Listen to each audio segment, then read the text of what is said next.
हरे कृष्णा, कैसे हो आप सब लोग। तो मैं जा रही थी रात में मेहंदी लगवाने के लिए और मैं जाने के लिए बिल्कुल रेडी हो गई थी, साथ में मेरी बेटी भी जा रही थी। और फिर हम लोग पहुंचे सीधा मेहंदी लगवाने के लिए अपने पड़ोस के एक घर में, और साथ में मेरी बेटी भी आई थी और इन दीदी का था छोटा सा बाबू।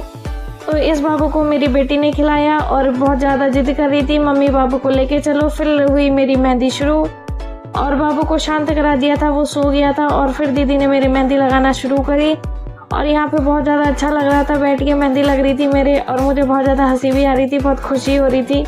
और फिर मेरी मेहंदी लगी और फिर उसके बाद में बाबू हो गया था भूखा। तो पहले बाबू की हुई पेट पूजा, और बाबू की जब तक पेट पूजा हुई तब तक मेरी थोड़ी सी मेहंदी भी सूख गई थी।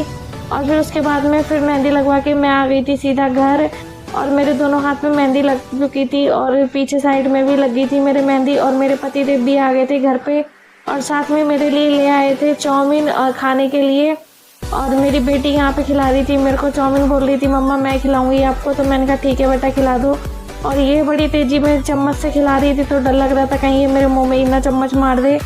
और ये बहुत ज़्यादा हंसी भी आ रही थी, ये कैसे खिला रही है मेरे को, और ये छोटे छोटे हाथों से खिला रही थी। फिर इसके पापा ने भी मेरे को चाउमीन खिलाई और बहुत ज़्यादा हंसी आ रही थी, मेरे मुँह में इतनी सारी चाउमीन भर दी थी इकट्ठी। और ऐसी मस्ती मजाक करने के बाद में फिर मैं सो गई थी और मेरी बेटी भी सो गई थी, हम दोनों सो गए थे। और फिर सुबह के 4 बजे उठी थी मैं सरगी खाने के लिए, और मेरी आंखें देखो कैसी सूजी सूजी सी हो रही हैं।